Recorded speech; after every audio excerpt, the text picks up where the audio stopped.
Welcome, Viva Birdos, back with another Saturday Singles mini podcast. We're doing the short form today.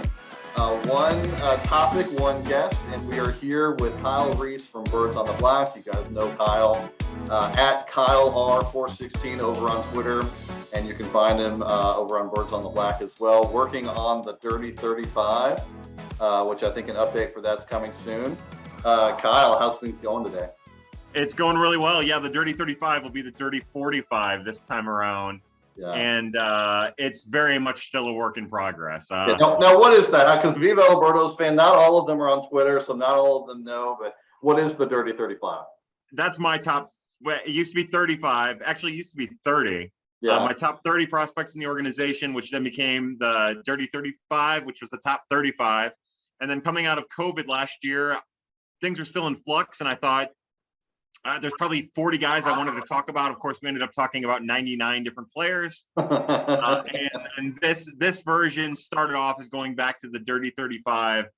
And then I ended up making a list of like my top 140 players in the organization. And that's kind of narrowed down to like my top 90 players in the organization. And it kind of changes pretty rapidly. And I can't settle on the list, and then I'm kind of stuck about some of the old players, some guys who might even be minor league free agents, what to do with them. And yeah, right.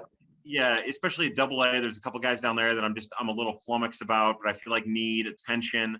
So it's basically now it's the Dirty 45. I feel like I've settled on 45, maybe with some appendices there, where maybe I talk about some other pitchers and some other hitters like we did in the off season. And I haven't gotten to writing any of it yet. I'm about a week behind on writing. I was hopeful to get it out starting this coming weekend, and I just don't have time for it. I've got too much personal stuff going on, along with trying to gift 4 games a night this week and work. Yeah. So we feel fortunate to have you on with us and to steal 15 to 20 minutes of your time today for very important baseball talk about very important topics. And so what I was thinking about today, and the reason why I wanted to have you on, there's been a lot of chatter, pretty much since the trade deadline, but also in the weeks after that, about Alec Burleson, and specifically what I wanted to talk to you about today, because there seems to be very little question about his hitting ability, but a lot of question and confusion about his defense, because reports are really all over the place on his defense. And so I wanted to kind of start there, and I wanted to see, Kyle, if you couldn't just give us a little bit of a primer, how you would describe Alec Burleson, the player, and Alec Burleson, the defender. He is Alec Burleson, the player, is a high baseball IQ, hitter first, more hitter than power first. Yeah. Instinctual player. Not a field general, to use fun nomenclature. He's a baseball player. I would suggest that he's a baseball player, and I think a lot of Cardinal fans would probably follow this too. He's a baseball player that reminds you of an 80s baseball player. The way he's built, the way he looks, a guy who 20, 25 years ago, we probably wouldn't be questioning, even in the 90s, 30 years ago, in 92, we wouldn't be questioning his ability to play the outfield. But now everybody's so lean and athletic and top-notch athlete that you can understand why he might not pass what is the eye test. He's also not a burner, but he is just a really great, really smart baseball player who has already made some pretty astounding leaps for a guy who was a pitcher and a first baseman for East Carolina University. Mm-hmm. 3 years ago, when he was drafted in 2020, and then, started out in left field in his first game for the Peoria Chiefs last year. So, before really getting into the outfield, he's a guy who's going to do more than maybe he'll always be a guy who will do more than how he looks. And I think that's probably the baseline for whatever conversation we have moving forward. And I'm going to get tater tots. Okay. Yeah. So, we got to interrupt this because we got to do this now. Tater tots. What is your tater tot of choice? Hold on. I'll show you. So I love Aldi, right? and they've got these. These are cheesy jalapeno tater tots. Oh, yeah. I've never had them before. Okay. By the way, this shirt is for the Springfield Lucky Horseshoes, the independent league team. Yeah. So yeah, that's just all I do is eat and represent and treat crappy foods. Yeah. They're the only thing that keeps me. So yeah, that's these, and we're gonna give them a try. And I guess we're gonna give them a try on your program. We should do that. Yeah, I want to. I'm a food guy, especially a junk food guy. So yeah, and I wouldn't call myself a tater tot connoisseur. I'm an onion ring connoisseur, but I'm curious about the jalapeno tots. So yeah, you'll have to give us the full dirty 35 run on. There's like 12 of them here, and I'll rank each one for you. Right. One's the best. Yeah. So yeah, no, that's just like, I guess, the general outline in the most vague way of what Alec Burleson is. Okay, let's talk then defense. And let's just talk at the most basic level. As a prospect, not everyone is really going to even know him. Where does he play? What's he do? What's his skill set out there in the outfield? So he's not going to play center. That's not in his game, especially not in the modern game with as reliant as it is on speed because of how hard everybody hits the baseball specifically. He's a corner outfielder. I think he looks more comfortable in right field to me. I think okay, so part of the reason why he might get a bad rep rather on his defense is in Memphis, they have this really tall wall out in left field, right? It's not the Green Monster. It's just kind of a weird, unique, tall wall in left field. And honestly, he struggles with the wall. He struggles with the location of the wall, the height of the wall, how to play the ball off the wall. And I think that if you're just watching a weekend series or you're going to watch a 6-game week-long series in Memphis, and he's going to play all 6 games out in left field, you're probably going to come away thinking, this guy has trouble by the wall. Now, that's never happened anywhere else but in Memphis. And I think that's a really important thing to take into account when you're gauging his defense. That wall is weird. I don't know how tall it is offhand. I think it's 25 feet. That's probably inaccurate. It's almost certainly inaccurate.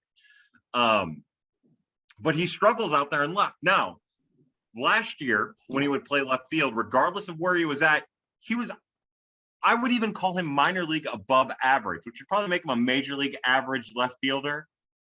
He made some really great plays out in left. I think now when you watch him, he's probably best in right. I think his arm is taking a small step back. When I watched him last year, I guess he probably still had some of his pitching in him from pitching out of ECU's bullpen, or pitching for ECU rather. But it seems like this year he doesn't have the strength and the oomph in his throws from the outfield. It's still a good arm, but last year it was a cannon. And it's taken a small little step back there too, at least in my opinion. So I think what he boils down to as an outfielder is a corner outfielder who will look super awkward because of his body style in an age where every player on the field is an immense athlete, especially in the outfield.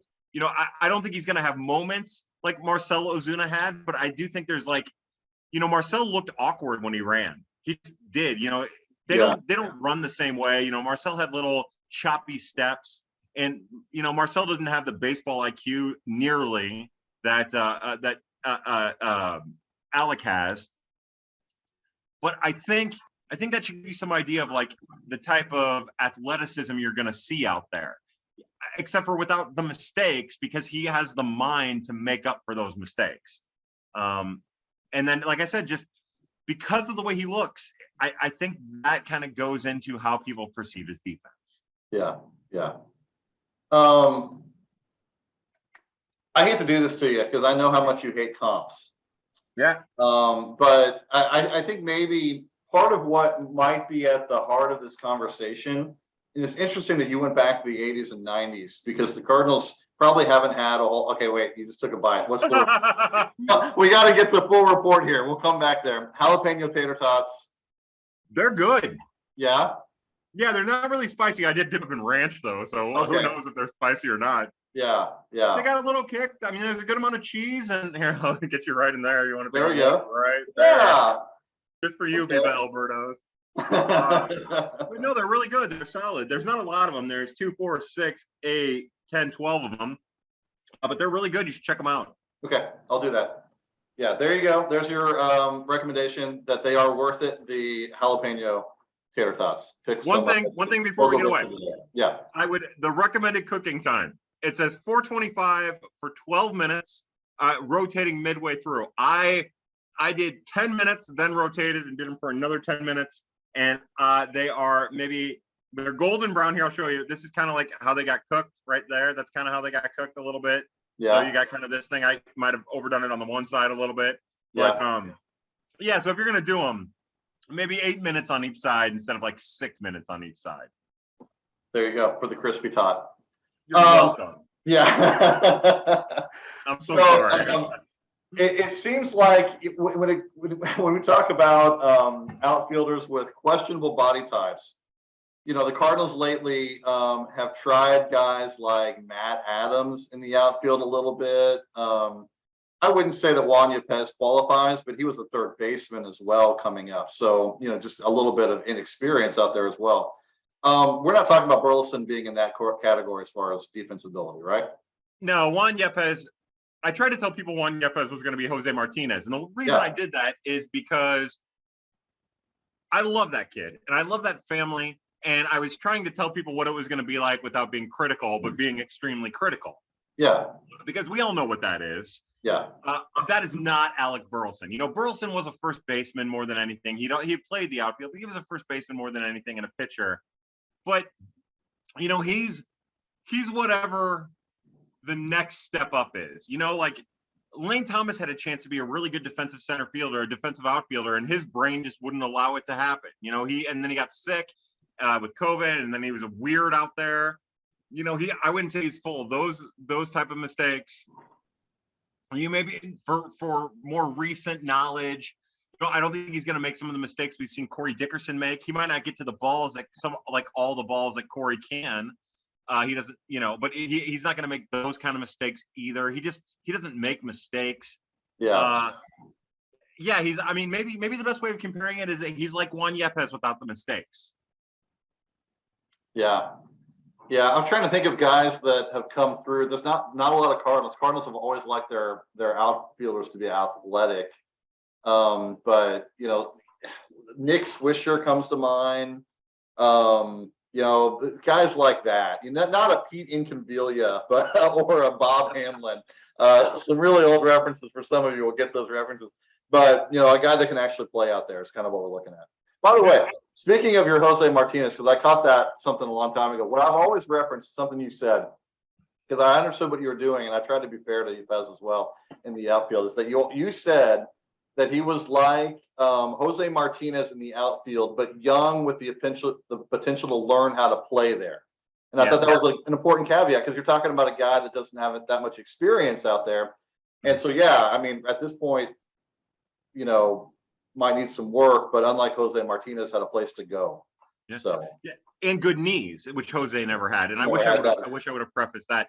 The other thing that I'm starting to learn too, just from talking to more and more players and talking to other people in baseball, like I think there was a thing, and it's reasonable, where for 100 years you put your worst, even in Major League Baseball, you put your worst outfielder in left field. Yeah. And I think we're starting to rethink that a little bit too. I think now we're starting to individualize corner outfield positions based on the player. Yeah. I think 100 years ago, 20 years ago, Juan Yepez would be a left fielder if he was going to be forced to an outfield role. And what I've watched is he reads balls out in left field terribly. He just does. So if he's going to play the outfield, which he probably shouldn't, he should probably just be a DH full time. But if he's going to play it, he's probably going to have to play right field. And he has a good arm, which can kind of make up for it a little bit. Yeah. But he still has that potential to learn it. Like, if the Cardinals were to tell him this offseason, look, your only chance to make the club is in right field, I bet he would spend all offseason playing right field. I don't know if it'd ever be good, but it would be passable with his potential with his back.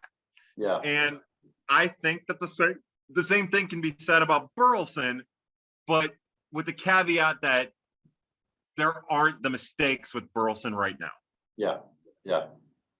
It's interesting that you said a couple times that Burleson looks better to you in right field than in left.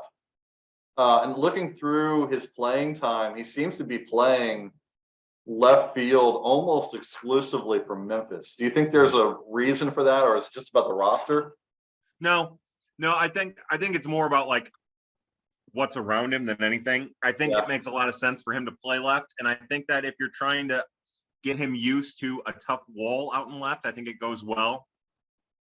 And yeah, you know, I think it's, I don't know. I guess my real answer there is I don't feel like there's a full reason for it. You know, they've had a lot of right fielders and a lot of center fielders come through there. Deluzio and Hurst and Capel. You know, all three of those guys are beyond competent center and right fielders. So, you know, it makes a lot of sense that he'd go to left. And like I said, last year watching him in left field, that seemed like his better position. Like that seemed like where he was going to land, and that's where he would be a positive on the defensive side. It's just, it's a little weird in Memphis. You know, when he goes to Charlotte, it's not that way. When he goes to Durham, it doesn't seem that way. It's just, I'm sometimes I look a little too much into stuff. I'm probably looking a little too deep into this, but it's just that weird wall, that weird between 10, it's not that. It's like 20 and 30-foot wall is just, it flummoxes him out there. Yeah. One of the things that I've noticed about the Cardinals and the prospects, because we have a deep major league squad with a lot of talent, it really helps to have some defensive versatility to put yourself on the roster. We've seen that obviously with Brendan Donovan. You know, he can play anywhere, so they play him everywhere because they don't really have anywhere to play him. Same thing with Tommy Edman, worked his way up by being able to play even positions he probably shouldn't have been playing, like right field. But Burleson, you've mentioned a couple times now that he played first base in college. I see that he played first for one game back in 2021 in Double-A and not since, which I think is just fine. But will he come in with any kind of versatility besides a corner outfield and a defensive spot, and a DH spot? I think that first base, you know, my understanding of his time at ECU is he was a very good defensive first baseman, a very good collegiate defensive first baseman. You know, maybe not stand out, kind of similar, but a very solid defensive first baseman. You know, again, with the reps, I'm sure he'd be fine at first. In a game that you give Paul Goldschmidt a breath, a blow, as they say. Yeah. So, and I wonder too if a depth chart might have something to do with that, because you've got Donovan, you've got Yepez. If Goldschmidt, God forbid, this season or even next season, if Goldschmidt got hurt, seems like Yepez would probably be the first one to kind of step in there at first base, and that would be a good position for him. So the odds of Burleson really getting any time at first base seem pretty low. So why work him out there? Why keep him sharp there? Other than, you know, pregame workouts and stuff like that. Yeah, we know the Cardinals can't get enough of having enough outfield prospects. They're back in that spot now. It's incredible. Yeah. Okay, quick hits here as we kind of wrap this up. One thing you mentioned, and I was trying to stick to the defense, but I can't do it because you said something that's absolutely true, and I want to highlight that. You said that he's more of a hitter than a power hitter, which is 100% true. What do you mean by that? Because he looks like he's just such a big dude. He's just got to be a power hitter, right, Kyle? Yeah, that's it. With him, it's all about his mechanics. You know, he takes big, strong hacks, and he's trying to do damage. But he also has an understanding of hitting, what he's capable of doing, and with a plan at the plate. And the plan isn't to hit a ball over the fence. The plan is to hit the ball hard, preferably on a line drive, because the Cardinals are very line drive oriented in the minor leagues and at the major league level. Although I don't know if fans realize that, like they're still very much in the line drive being the optimal hard hit, line drive being the optimal contact type. And that is what he is.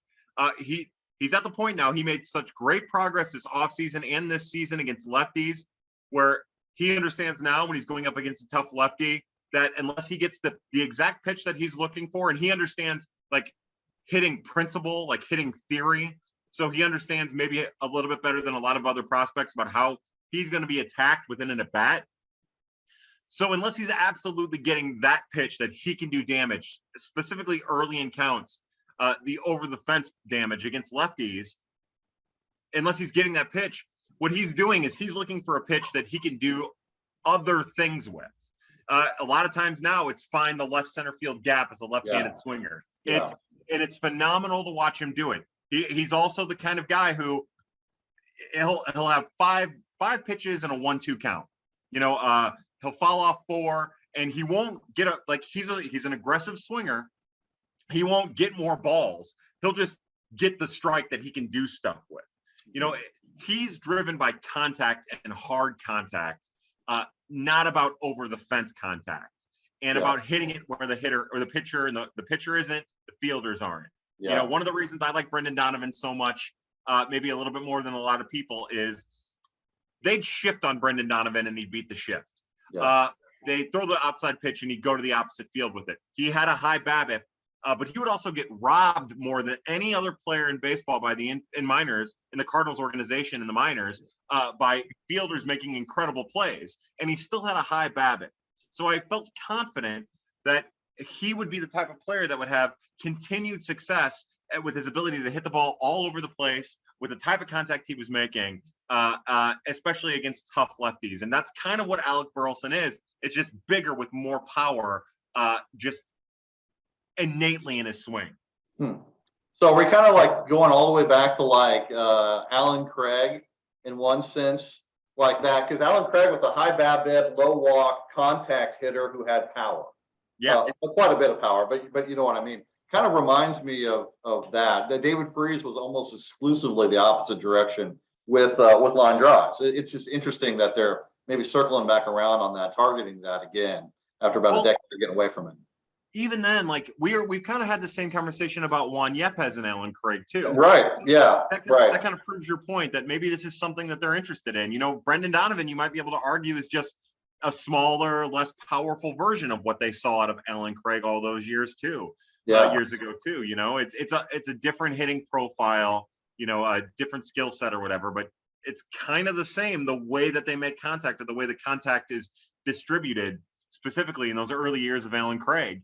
So yeah, it's funny because the Juan Yepes that I've watched at the major leagues, after like the first month and a half of his time here, became a completely different hitter than the kid that I watched all of 2019 and then all of 2021. And then after the rough start to begin 2022, once he got going and once he got to the major leagues, that was the kid that I'd watched in 2021 and 2019.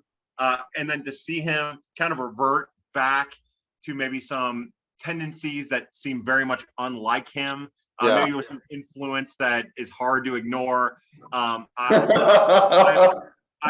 hopeful that this time down at the minor leagues, even if it is only for one more week, this time at the minor leagues allows him, and he had a rough night last night, but allows him to recapture some of that confidence he had in himself that I think he needs to be some amalgam of what David Freese and Alan Craig were, that type of hitter, just like a combo of the two. Yeah.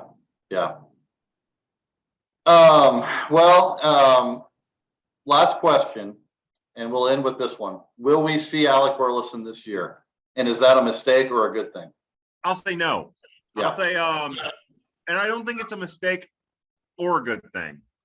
I think it's a good thing for the major league team because that means Corey Dickerson and Lars Nootbaar are still hitting. Right. Yeah. They're still producing, and they're producing at a high level. I'll say it's a bad thing because it'd be great to see him at the major league level. Just getting those reps, getting ready, getting himself in a position to contribute in 2023. Because even if he doesn't start the season with the Cardinals in 2023, he's going to be, if he's still a member of the Cardinals through the offseason, because you never know what's going to happen. Right.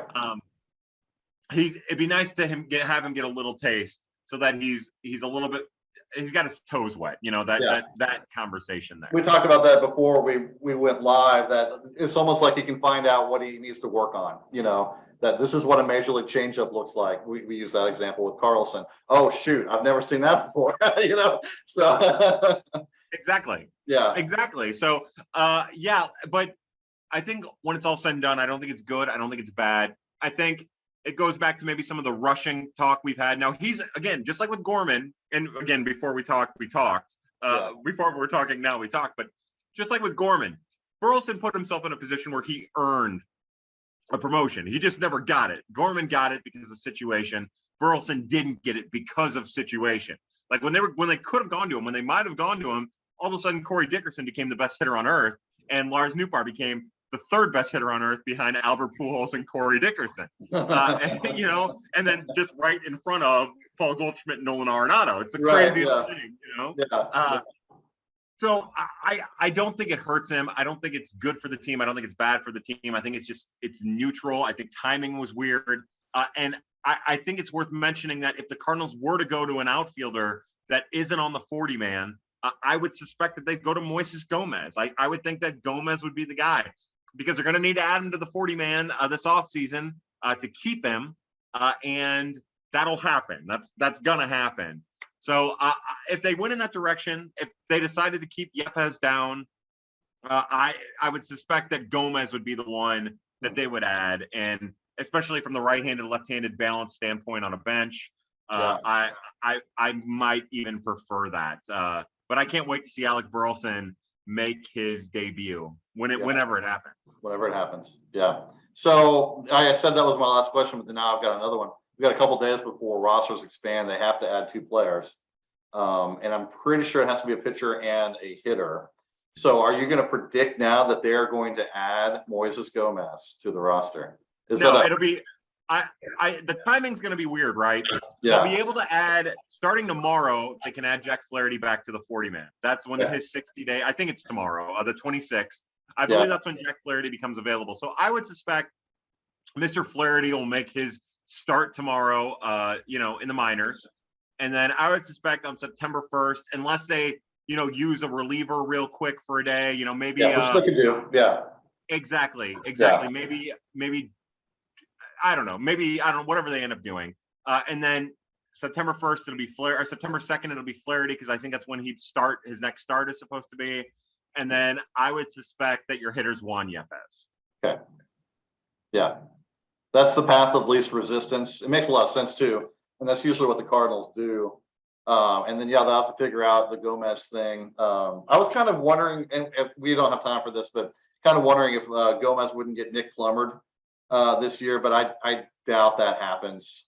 He makes too much hard contact. Yeah. He's too valuable. Like, the difference between Plummer and Gomez is he's going to strike out a lot, but whatever he makes contact with is going to be an extra base. It's going to be if he makes contact with it, it's going to be hit hard, and it's going to go for a hit. It's just, so he has a very unique skill that is also more valuable on the market than what Nick Plummer provided.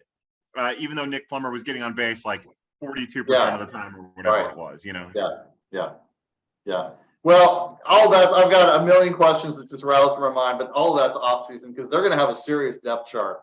And we've talked about log jams in the outfield before. They have a whole roster log jam coming up this season. And so we'll just have to see what they choose to do, but also some interesting openings, right field, for example, center field. We don't know, with the way that Lars Nootbaar has been playing, and Juan Yepez and Dylan Carlson, and just a lot of options there. But that is for the offseason.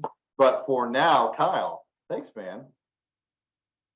And you can take a few minutes. It was my pleasure. I loved it. Thank you for having me. Yeah, take a few minutes maybe to enjoy those tater tots, and pick up some jalapeno cheese tater tots for yourself this weekend on Kyle's recommendation. So, yeah. Go to Aldi. Yeah, go to Aldi. All right. Well, Kyle, thanks a lot, man, and thanks for the info. And we'll be looking for the Dirty 35 update. When do you think that will be out? By the end of the season, maybe? Yeah, I'd like to get it out by the end of August. Okay. So what I'd like to do is I'd like to just get one out before the end of August. I don't know if I'm going to have time. And then as we've always done, last year was a little different. Last year I did it right at the end of the 2021 season. Yeah. But I'd like to do a revamped Dirty 35 or Dirty 40 or Dirty 45 or whatever it ends up being as we get into spring training and get into the regular season. That's how I'd like for it to work out, and hopefully time and circumstance affords that. Yeah, great. Well, we'll look forward to that. And of course, we'll talk about it over at Viva Birdos. And Kyle, I'm sure we'll be back soon. So thanks, Kyle, and good to see you all here listening. And you can always watch on Viva Birdos on YouTube or listen through your favorite podcast provider.